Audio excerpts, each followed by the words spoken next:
오늘 저에게 주신 하나님의 말씀은 구약성경 잠언서 21장 11절 말씀입니다. 다 찾으셨으면 저희 함께 봉독하겠습니다.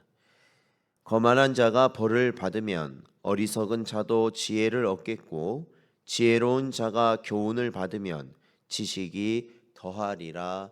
아멘. 기도하겠습니다. 하나님 아버지, 저희들 지난밤도 은혜 가운데 지켜주시고 함께하여 주시며 오늘도 이 새벽 시간 저희들을 주님께 나오게 하여 주신 은혜 감사합니다.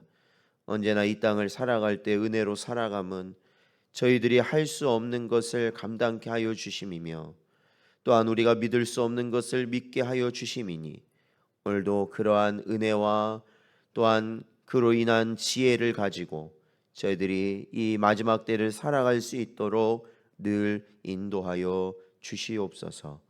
간절히 바라오며 예수님의 이름으로 기도하옵나이다. 아멘.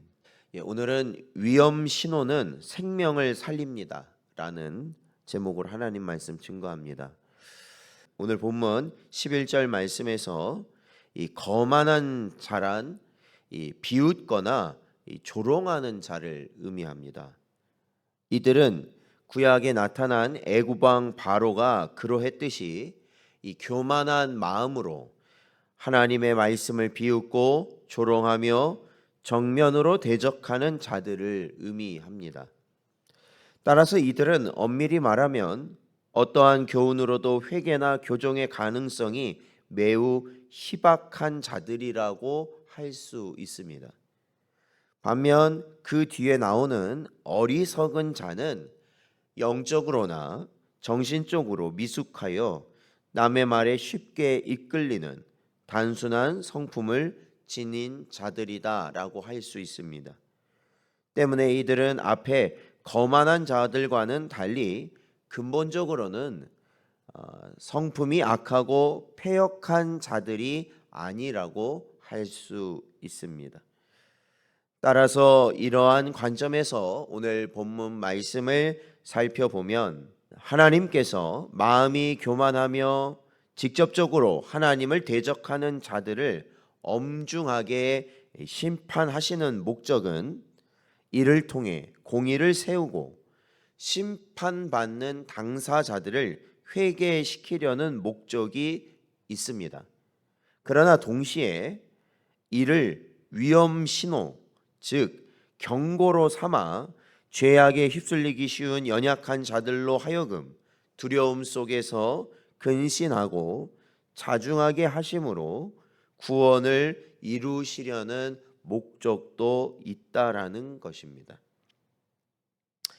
때문에 이러한 점에서 하나님의 심판은 양편의 날성검과 같다라고 할 수 있습니다. 즉 사악한 자들에 대한 하나님의 심판은 그 자체가 공의의 집행임과 동시에 이들을 향하신 엄중한 심판을 온 세상에 보이심으로 많은 영혼을 구원하시려는 하나님의 지혜라는 것입니다. 우리는 성경 속에서 이러한 많은 예를 발견할 수가 있습니다. 예컨대 하나님께서는 애굽에서 가나안 땅으로 이스라엘 백성들을 인도하시면서 정면으로 하나님을 대적하는 이방 족속들에 대해 용서 없는 심판을 내리셨습니다. 그뿐 아니라 이스라엘 백성들 가운데서도 나답과 아비후, 아간이나 고라처럼 고의적으로 하나님의 계명을 어기고 대적하던 자들에게도 하나님은 여지없이 진노하시고 심판하셨습니다. 그리고 그 결과 이를 직접 목도한 이스라엘 백성뿐 아니라 소문을 통해 들은 이방 백성들까지도 하나님을 두려워하며 하나님의 구원에 동참할 수 있는 은혜가 끼쳐졌던 것입니다. 따라서 이러한 하나님의 두려운 심판을 보며 어찌 자비하신 하나님께서, 사랑의 하나님께서 이렇게 무자비하게 심판을 하실 수 있는가라고 묻는 것은 아직 영적인 눈이 덜 뜨인 미숙한 자들의 질문이라 할 수 있는 것입니다. 왜냐하면 그 사건들은 모두 후세를 위한 경계와 거울로서 오히려 오늘 우리를 구원하시려는 하나님의 자비와 은혜의 손길이기 때문입니다. 이러한 사례는 신약 성경에도 등장하는데, 이 초대 교회인 예루살렘 교회가 초기에 부흥하며 세워져 갈 때 교회에 바칠 것을 온전히 드리지 못하여 이 성령을 속였던 아나니아와 삽비라 부부가 베드로 앞에서 죽게 되는 사건이 있었습니다. 이 사건은 어떤 결과를 가져왔는가?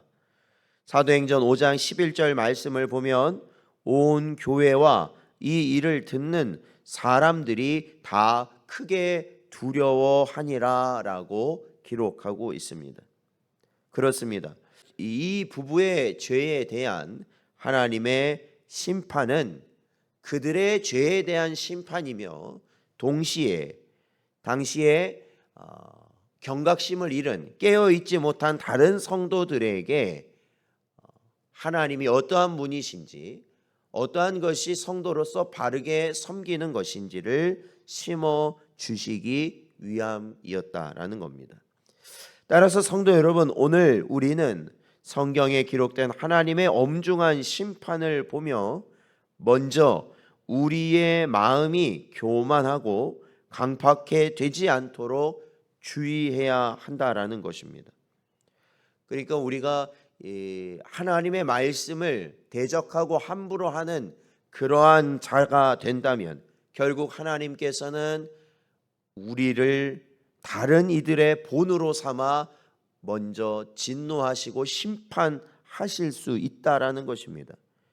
그래서 우리는 앞서간 자들의 실패를 교훈 삼아 잘못이 있으면 즉시 회개하고 돌이키며 나아가 늘 겸손하고 순종하는 모습을 잃지 않도록 힘써야 하는 것입니다. 뿐만 아니라 하나님의 심판과 경고에는 많은 사람들을 의로 돌이키는 힘이 있음을 기억하며 담대하게 세상의 죄를 꾸짖고 책망함으로써 많은 영혼을 주께로 인도하여 하나님의 큰 칭찬과 복을 받는 자들로 살아가는 여러분 되시기를 주의 이름으로 축원드립니다.